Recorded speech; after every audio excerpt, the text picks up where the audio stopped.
Hi guys, this is Ross Jeffries. I want to welcome you to this very special Answers to Students presentation. Now on the Yahoo group, my members only group, one of the students asked this question, which actually comes up fairly commonly. And the challenge he's having is he's getting lots of phone numbers from lots of women, but he can never get these women to return his call. Or for some reason he just never winds up going out with them. And he's asking what's going on here. He's getting the phone number, but it doesn't go any further than that. So first is very, very important is you get what you aim at, so aim at the right thing. The problem with this guy is he's so focused on this one specific piece of behavior, which is getting the phone number, that he's really not asking himself if that's the outcome he should be aiming at. Just as an example, let's say that a woman is absolutely ready to go home with you right then, right there, 20 minutes into the first meeting. Do you really want to screw things up by asking for her phone number? What if she's ready to take you back to her place or take you out into the alley or take you back to her car? So you got to expand your horizons mentally more than just a little bit and be prepared for much greater success. Why aim at such a small outcome as getting a phone number? Very early on in my career, I had a student get up and give a fantastic testimonial. I wish I had captured it at the time, but this was like 1995. And the student said he had just started using the speed seduction material. He wasn't even sure if it was going to work. And he said he was at a church meeting and he went outside with one of these women who he was doing some patterning on. And she said, "Fuck me." He said, "What?" She said, "Put me up on the hood of the car and fuck me right now." And this guy said, "The pastor's going to be out any moment." And she said, "I don't want to fuck the pastor. I want to fuck you. Put me on the hood of the car." Now this guy was so shocked that he didn't know what to do. He couldn't get things going, if you know what I mean. The problem was he was aiming too low. He was aiming at maybe getting a phone number, maybe getting a kiss. So I would not set your sights on something so small as a phone number. It's too small a thing to aim at. So here's a principle I want you guys to get. A phone number is just a punctuation mark. Consider a phone number to be a punctuation mark in your interaction with a woman. Could be a comma, could be a question mark, or it could be a period. Like, "I'm done with you, period, asshole. This is finished. This is over." And also remember, women, and particularly beautiful women, are usually going to attach a different level of significance to giving out a phone number. For you, that phone number could be the 7 or 10 digits these days that unlock the safe to her panani. And to her, it could just be, "All right, let's get rid of this guy and give him some digits. I'm never going to answer the phone anyway." You don't know. So really, really, really stop and think about this. In the conversations that we have with people and the interactions that we have, a phone number really is just a punctuation mark. It should not be your end goal.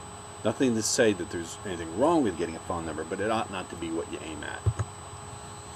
Now, this is really key. This is really key. As a teacher, I have to step back from tiny pieces of behavior and point out big principles that make a difference. And one of the key principles of speed seduction is don't over-focus on the behaviors you want from women. This is something I talk about in my 10 Fatal Mistakes with Women report.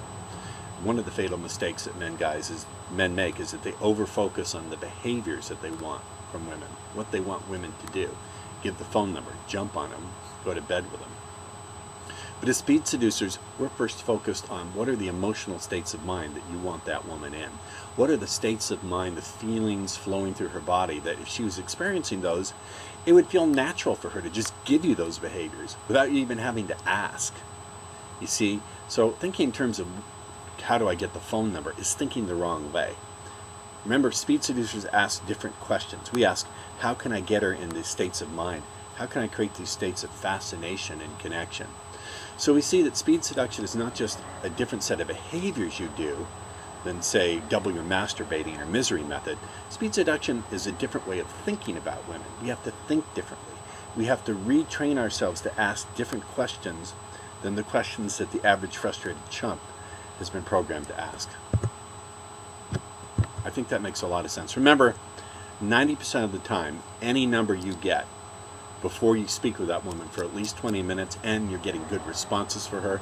In my experience, the experience of my senior students, 90% of the time, if you are getting that phone number before you speak for at least 20 minutes and she's giving you lots of good verbal and nonverbal responses, that number is going to prove to be useless. Either she'll never call you back and never answer the phone, it could be a wrong number, forget about it. Phone numbers without that connection taking place are pretty much just worthless pieces of paper. I wouldn't even bother unless you get that 20 minutes. And if you really want to get radical about this, challenge, sometimes in order to really break through, go beyond the baby step. This is really key. Sometimes in self-improvement, you want to take baby steps, but sometimes you just got to make big leaps of faith. And getting that balance between when you take a baby step and when you make a big leap of faith, knowing what that balance is and when to do either is really a difference between someone who's a master at personal change and someone who's doing okay or someone who's struggling. So I want to suggest a radical solution to this student who asked about getting phone numbers. Here's a radical solution for you. From now on, you will not accept or give out a phone number unless you've made out with that woman for at least 10 minutes. It has to be a pretty good makeout, okay? I'm serious. I want you to set the goal. This is not for everyone watching, but just for the student on the group who asked. Your goal is you're not going to even accept or get a phone number unless you first make out with that woman for at least 10 minutes. I want you to really radically stretch, in your case, radically stretch your sense of what's possible and what you're aiming at. Here's the right way to get the number. The right way to get the number is to never ask for it. And here's what I mean by that. Let's say that you're getting along really well with a woman, maybe even made out a little bit, and because of the logistics or the timing, or you're too tired or she's too tired, you know you're going to have to get a second meeting with her. So what I suggest is you don't ask for the number. Don't say, can I have your number? What you want to do is suggest it. You want to say, you know what, we definitely have to spend some more time together. Why don't we exchange information? So we definitely have to spend some time together, and nod your head like this, very subtly, not. But when you give a suggestion, it's we definitely have to spend some more time together.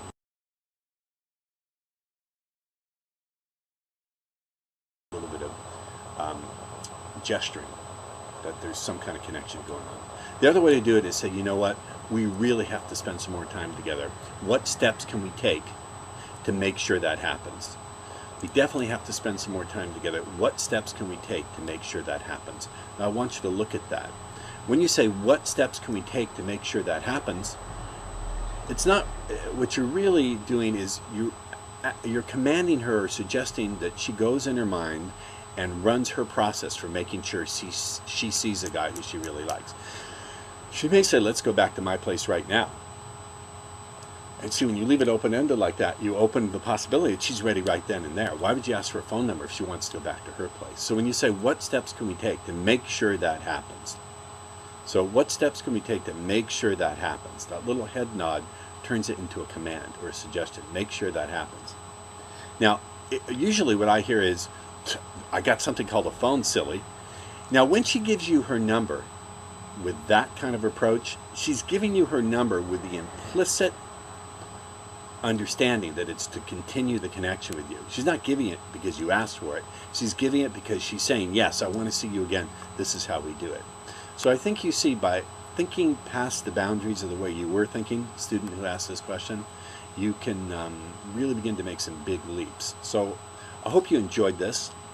Since it's on my blog, will you leave a comment, members of my Yahoo group, and tell me what you think of this way of answering your questions. For those of you who are not a member, the only way you can become a member is to get a goddamn product. So I suggest my fabulous Nail Your Inner Game program or my Speed Seduction Home Study course. Thanks.